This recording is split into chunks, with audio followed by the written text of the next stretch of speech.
in the orange color. He is at the northeast side of the map. Map is Florida. His opponent, Divide and Conquer, aka IndiaBot 1999, aka Migo. He's in the teal, the southwest, and he's playing the British civilization. First map, of course, they agreed to this matchup, and like you were saying in the pre-game, pretty even matchup. I'd say it's a little bit, from my personal experience, it's kind of a difficult one to play from the Japanese side. Both civilizations obviously capitalize on economic bonuses. British getting one villager every manor, Japanese getting a small trickle with their shrines built. So they're pretty similar civilizations. They both have powerful musketeer units. Kind of the onus is on the Japanese player, or pardon me, the British player to make something happen in the first, I'd say maybe 13 minutes of the game. Leverage an advantage there because Japan usually gets a scaling bonus after that. Yeah, as you said, Japan gets a decent bonus. My game is having a bit of trouble here for some reason. I think it's because I clicked my tablet. But anyway, it is a wood start here, so probably better for Japan. As I said, you do start with a market. Migo asked for the hunts to be checked, and by the looks of it, to me, they look about fine for British here. They both have at least 4 hunts, which are quite close to the base. Of course, Japan's hunts don't really matter too much because you tend to shrine out of your base. But yeah, I mean, as for the matchup goes, British I think has the early advantage, whilst the later the game goes, Japan just scales way better than British. Longbows don't have any upgrades, or Yumis of course have incredibly good upgrades. And one thing that British tends to struggle with is quite strong musketeer type units, because longbows aren't really anti-infantry. They're sort of a mix between anti-skirmisher and anti-goon, not really anti-musketeer. So obviously Ashigaru is being incredibly strong versus British here. Treasures also matter quite a lot here. By the looks of it, Migo might be able to pick up 135 coin here, which on this map is particularly good actually. Allows you to get an early hunting dogs. But by the looks of it, neither player going for that early market tech. Mitoe here going for a consulate and base, which is sort of standard, and is going to pick up 100 food, but actually there's no contention here because Migo is too far away. But he does get the snare on one of the Japanese explorers here. Going to force at least one of those to poof back. It seems like utilizing both poofs to just appear right back at the town center and gonna work his way out on the map together. And yeah, I mean, he has one of those 2 alligator, a 100 XP treasure guarded by 2 alligators. And so utilizing both poofs going to keep the explorers together, not lead the British explorer over to where he might be getting this treasure, picking up this treasure. And yeah, going directly for that. Also finding a sheep along the way, which is a nice little pickup too. Migo is going to pick up. Oh, go ahead. No, I was gonna say exactly the same as you. Migo picking up 75 wood here, probably worth about the same as 100 XP there.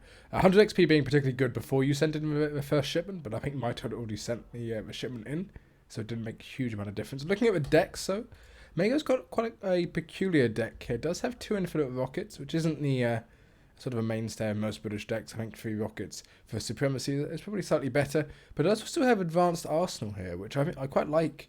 Obviously, the British Musketeers are quite good. You do have a lot of upgrades for them. You have 3 just standard upgrades, one with being Musketeer Grenadier Tech, so that's HP, and one which combines the 2. But you do also have Advanced Arsenal here. As I said, Advanced Arsenal allows your Musketeers to be actually fast, basically the same speed as Ashigaru's, as well as doing more damage than them early on. So I like that inclusion in Migo's deck. It did go for 3 settlers though, so no VC boom. Comparative to Mitoe's deck, Mitoe does have some pretty odd cards in there. It does have the Ino U Rush or something, which makes Yambu Same better, and has quite a heavy water deck here with 2 Funes as well as 2 Akabone, or whatever the hell they're called, and 3 fishing boats, which he did just send.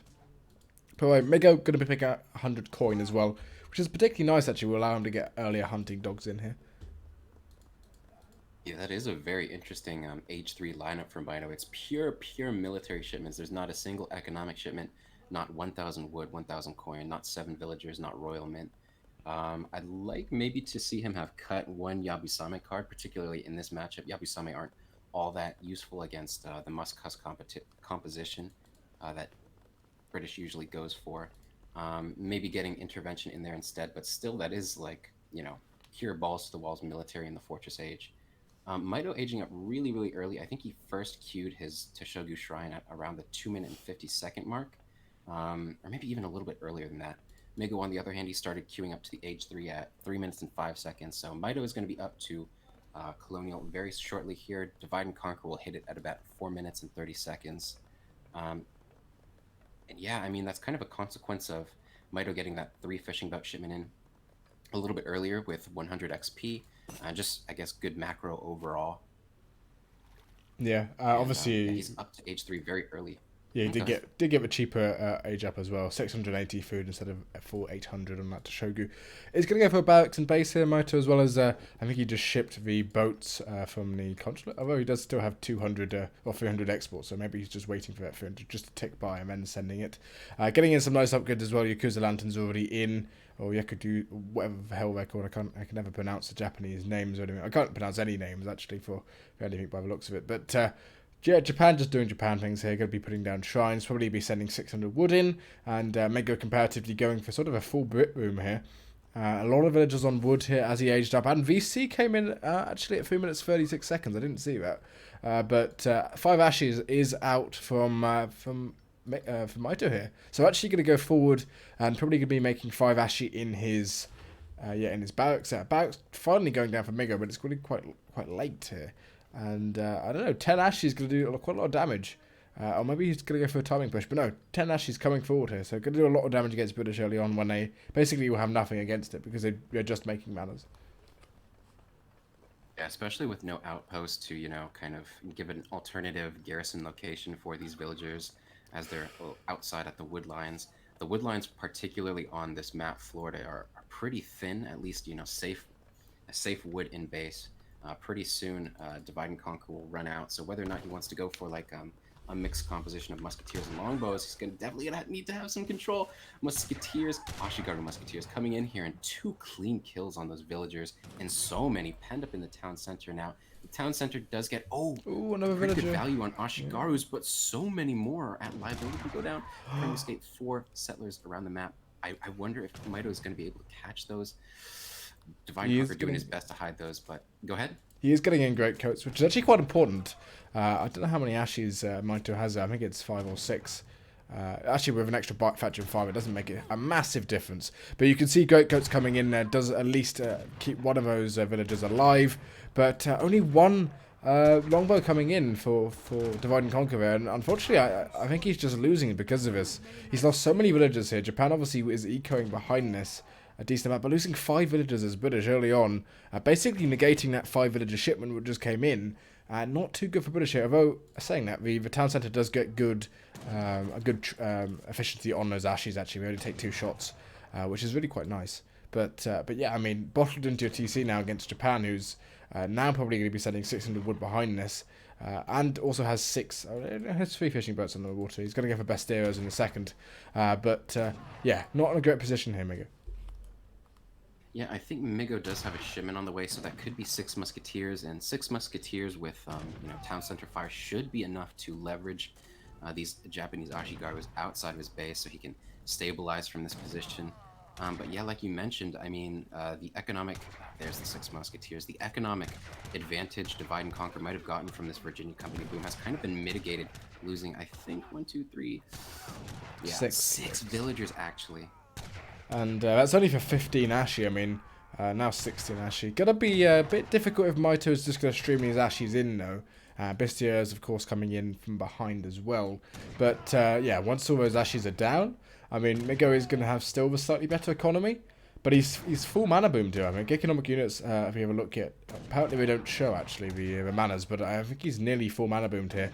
And maybe he's got 1 less than he could have. But yeah, this isn't a good position to be in. He did get a couple of villagers out, which is quite nice, able to continue chopping at the top. But there's been sort of 40 villagers in this town centre the whole time. And unfortunately for him, I mean, these Besteros now came in at a nice time when those musketeers were coming in. If it's just more Ashes, they would have actually died. And doesn't look good for Migo. He does have a shipment in queue and a shipment ready to go because he has got a lot of XP off the Ashes dying. But off of this, Mito went 4 vills, also on 120 shrine pop, or 9 shrines basically, and bottling all these town villagers in. That's not what you wanted, British. Now, Divide and Conquer does have some proxy villagers gathering. There are 2 coming back to the town center after having constructed a stable tucked at the very back, but Mitoe is very aware of that. Some good scouting with his Explorer, so he's going to know that there's the potential for a Hussar swing, but I mean, Hussars against trickling in Ashigaru isn't going to be too effective unless he can get a big swing, and considering he's got basically every single villager penned up besides, like, I think 3. I think those are the only ones hunting around the map. There's going to be no resource income for Mitoe. 6 longbowmen coming in, and that might be just enough to hold these 10 Ashigaru. Mitoe going to press the issue, though, trying to focus fire down these longbowmen. Here come the villagers to fight as well. It doesn't have the blunderbuss upgrade on those villagers, so a couple more even going down there. And Japan actually ahead on economy now. 2 more of those villagers going down on 10 shrine now. I think even another one going down. And if we have a look at units lost, 10 villagers going down for Mitoe here. And all this time, Mitoe's been able to sort of keep on top of his shrine population. And, I mean, he's still got those 3 fishing boats going for himself as well. Also has the ability to send some more fishing boats when that Portuguese consulate gets enough export. Of course, he also did send basically 8 villagers back to back there. Mitoe also has, of course, the ability to age up after this and be completely fine. And Mitoe behind on score as Brits with 200 mana population. This is not good at all. He does have the sheep here though, so he will have a nice amount of nice amount of food coming in, which might be able to bolster his forces and get a decent massive musk and come in with some timing push or something. But I mean, if Mitoe just masses Ashi now, puts in Ashi attack or something, Mitoe going to be in an incredibly tough position to win. Ashigaru attack even coming in now to upgrade that big Ashigaru mass, and Divide and Conquer has only had a few minutes, just barely even over a minute to get back on his feet, get his production rolling. He does have quite a bit in bank here, and he will be able to call Minutemen should the need arise. And he has some good shots there, getting a good volley on those Ashigarus. We saw 3 go down at a time. He might be able to hold this, but I don't think he'll be able to get there without Minutemen, and then more villagers are exposed. 10 musketeers do pop though, which is quite important there. Another load of villagers go down, 700 coin now being shipped, and Mitoe realizes sort of a paint on the wall here and just going to go for villagers, which I think is the right idea to go for. You know those Ashes are going to go down, take out the economy of the other player, slow him down a bit, and really, I mean, just look, I mean, Mitoe's not ahead on military population and down significantly versus Japan. Japan getting to the point where they're going to be full shrine pop here. They also have the fishing boats on the water, also have the ability to also send some fishing boats on the continent. They actually have changed now, so they won't be doing that. But yeah, I mean, switching to a Japanese consulate here, I think, Mitoe. And I think Japan ends up winning in Age 2 when you have a better economy. And as Mitoe, you have no way of sort of getting resources. You have 12 villagers bottled up in that TC, and now sort of roaming Ashi raids a few Ashis. Yeah, I mean, Ashis from every angle, really solid production behind it as well. It's a really difficult position to be divide and conquer in, because any potential advantage you could have gotten from your civilization bonus has been mitigated at this point. 14 villagers lost, and there's no way to recoup them. I mean, he can't build more manors to get more economic population, whereas the British player can, I mean, he's about max shrine population as well, but he hasn't lost anything for it, besides, I guess, a lot of Ashigaru. But you have to consider Mitoe lost a lot of gathering time as well, being bunged up in his town center. Mitoe is going up to the next stage, the British player. He's advancing to the Fortress Age. Mitoe's still continuing to mass units, and it's going to be difficult for Mitoe to stabilize from this position. He's getting decent production of musketeers from his double barracks, but he's starting to run out of viable food and pace. Even Mitoe having shrines, some hunt along the coast. I guess those shrines are liable to go down at the moment. I wonder if Mitoe, when he ages up, he might go for Jaegers here. Because I don't think Mitoe would expect Jaegers. I mean, there's no sort of anti-skirmisher type units in Mitoe's army. He does have a large army now, and the Zashigaru have some pretty disgusting attack for Age 2. 32 ranged attack on those Zashigaru, that's ridiculous. Going to be pushing forward here. Of course, he can even take down some of these manor houses, which do have a lot of XP when you get in them. But Mitoe aging up here has basically 2,000 resources not being used, or 2,200 resources not being used, and going to get caught out by a larger Ashi mass. when his musketeers just don't cut mustard versus him, and he has just less. Minutemen do come out though, and this is a lot of villagers which are going to get caught out on the bottom if they get pushed here.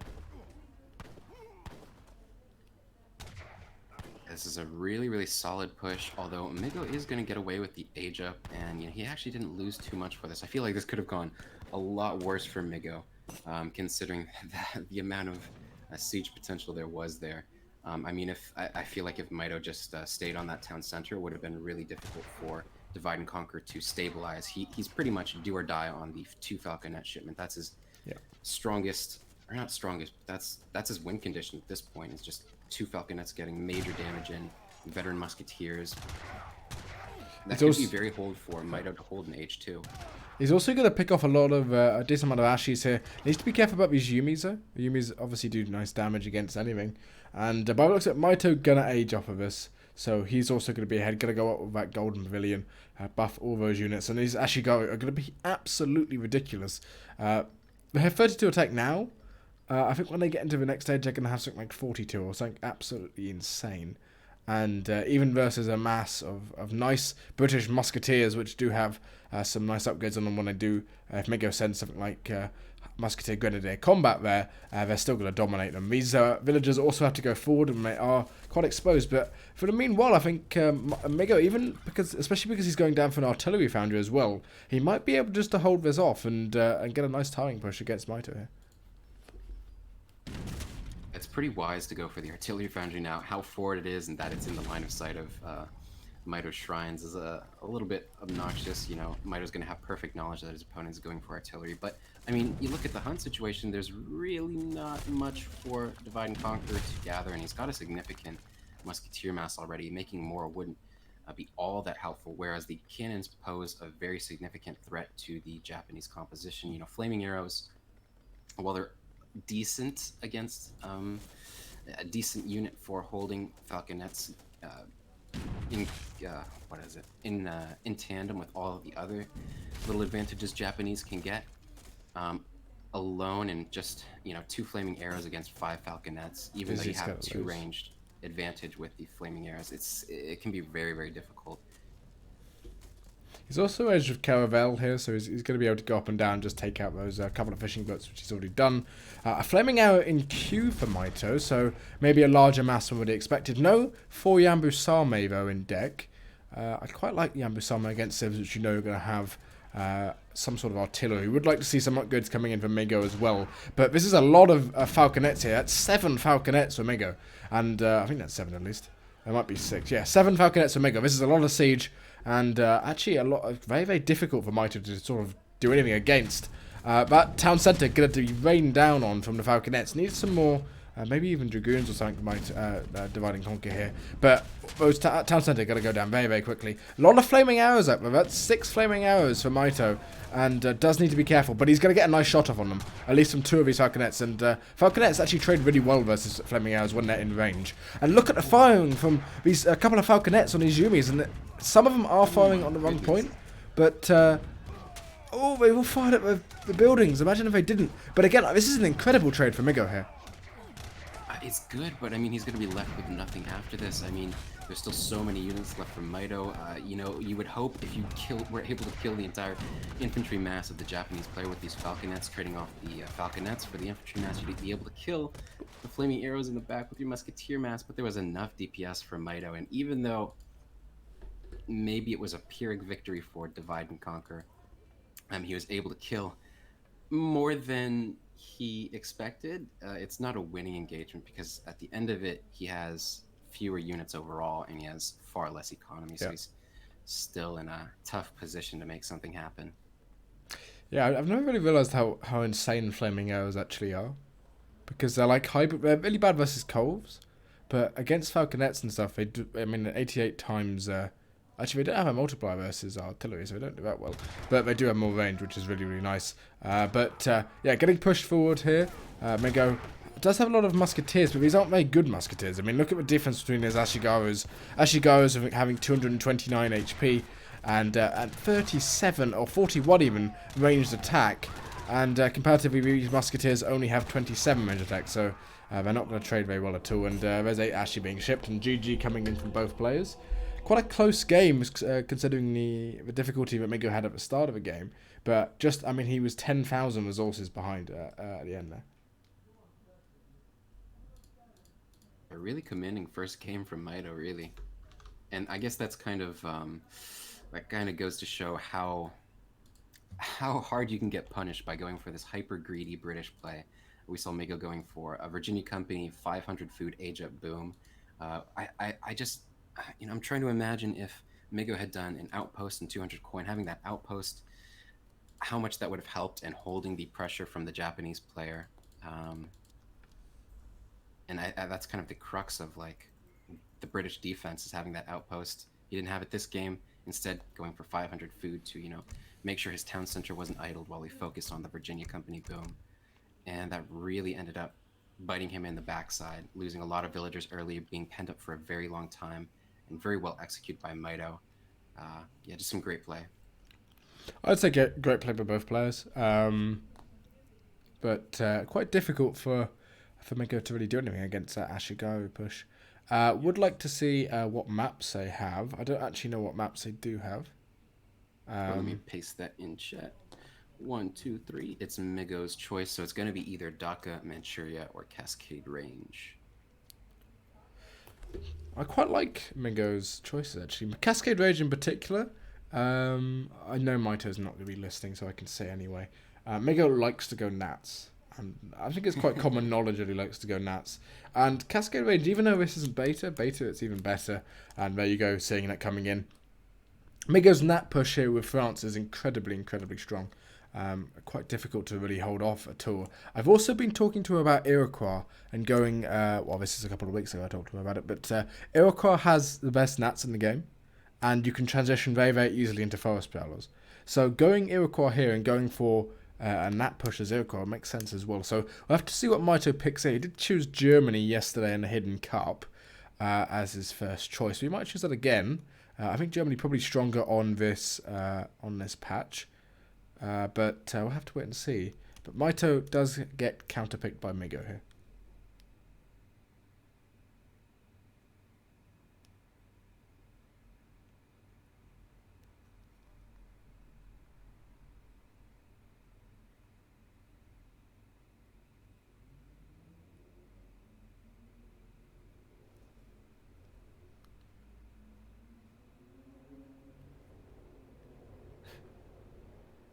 Also, you know what's really confusing about this game? I keep on picking Mitoe as Migo. Simply because of the colours. Because Right. because Migo always chooses that colour and Mitoe is always that colour. It's very rare where you'll see Mitoe being orange. Even even if he plays a team game, he asks people for the teal colour. Which is why it's so surprising. But Mitoe here picking Russia. And Migo going for France here. A bit surprised. I thought we would go Iroquois instead, but again, this is his map. He likes playing natives. I think Mitoe won't be surprised that he likes going natives because obviously Migo is quite well known for going sort of a native rush. Okay, you're even choosing purple as your colour, but yeah, I mean, quite a nice map here for Russia. So we'll have to see how France does this. I wouldn't say that's really a counter pick on a non-TP map either, actually. You mean Russia into France? No, France into Russia. Oh, really? Okay. Which, I don't know why you'd normally pick France into Russia, but if he's going to go for natives, it makes sense. I will talk about the natives on this map, of course, which are Kalmaf and Nootka. Nootka being some weird hybrid of a pikeman, which has basically but has a 2 times bonus versus cavalry, but they're actually insane at sieging. And Kalmaf being, I think they're just skirmishers, aren't they? Pretty much skirmishers. But yeah, Mitoe in the orange and orange being spawning with actually the best crate start for Russia here, spawning with I think 600 food that is and 100 wood. Migo of course does have a mirrored crate start and also does have 400 food and 100 wood.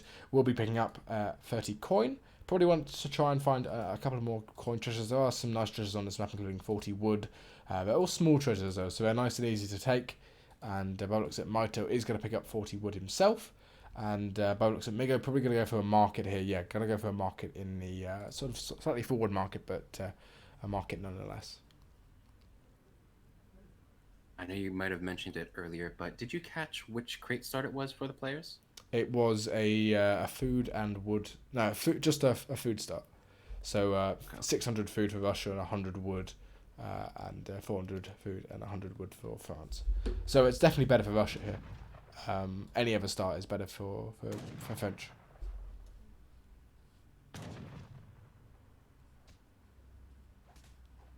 Hawkgirl asking how is Era the best Natsiv? That's because Iroquois have. If I show you Divide and Conquer's deck here, which I actually can't. They have both. They have the upgrade for the. They have the upgrade for Nats and A3, and all their infantry upgrades affect Nats as well. So they end up having one more upgrade than France on all their Nats, and you can also switch into Forest Pillars very very easily. But by the looks of it, Migo, if we have a look at his deck, hasn't chosen a deck just yet. Neither has Mitoe. Mitoe is 1-0 up, of course. As for treasures, Mitoe has picked up 30 coin, another 30 coin, and 50 food there, as well as 40 wood slightly earlier. And Divide and Conquer Mego picking up 30 coin, 40 wood, another 40 wood there, and just now picking up 20 coin. And Mitoe picking up another 50 food as well.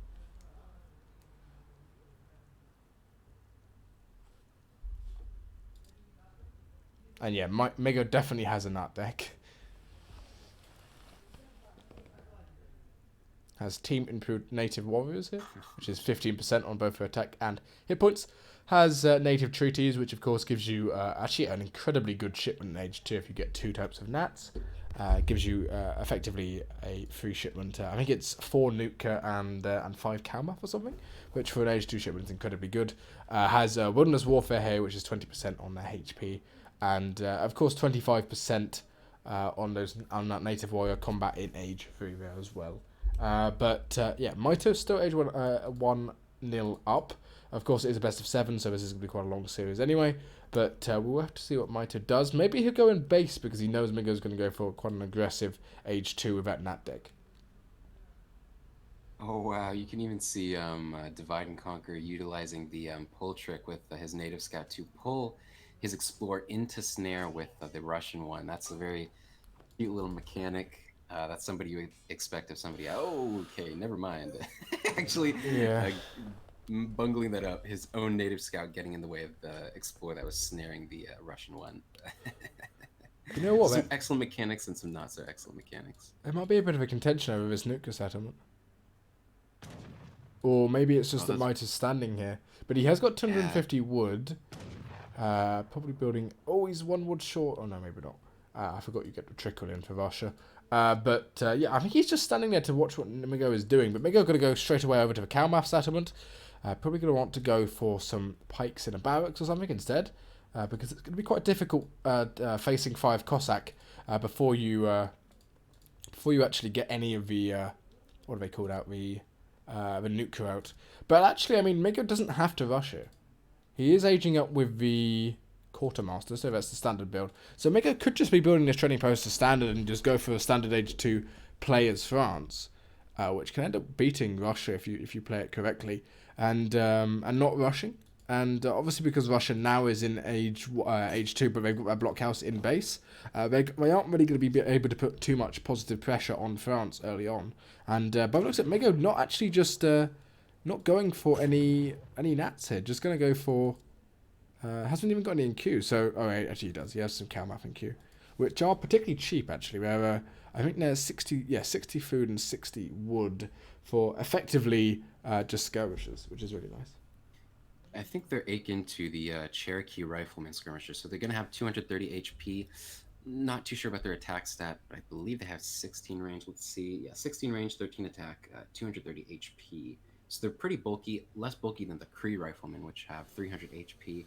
But they do have more attack for it, and decent range. 16 range is going to outrange everything that the Russian player can produce in Age 2. Well, anything they can produce anyway, I think. Yeah, pretty much. But this is quite a big push here. Well, not a big push, but it's quite late. 5 Cossacks and, of course, a couple of Musketeers. Needs to be careful about those Kalmath getting caught out, but thankfully Migo has them in base. So might be able to just juggle around with some Minutemen. And if Native Treaties comes in now, he will get some Nuka coming out as well. which would be quite nice. If they don't get spotted as well, I mean, he is going to get idled here, but not losing those 5 Kamaf is huge.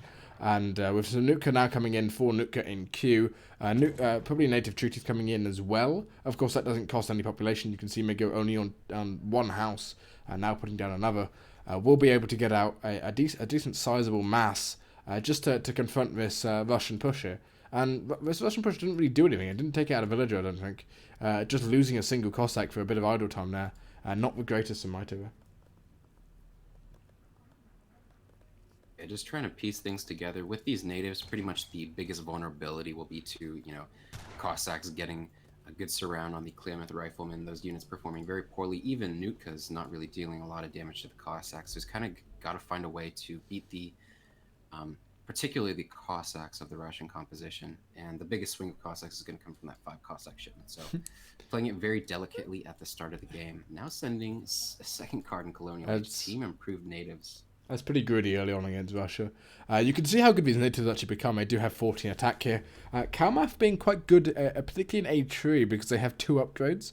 They have one which gives them 25% extra attack, which 25 on 13 is... it's going to be about 4 extra attack, which is quite significant. And of course they have a normal upgrade, which is another 25%. So they get to sort of skirmisher damage, A3, and when you add on the French upgrades, they do particularly well. There's a number of Strelets here and Musketeers. Does need to be careful here, Migo.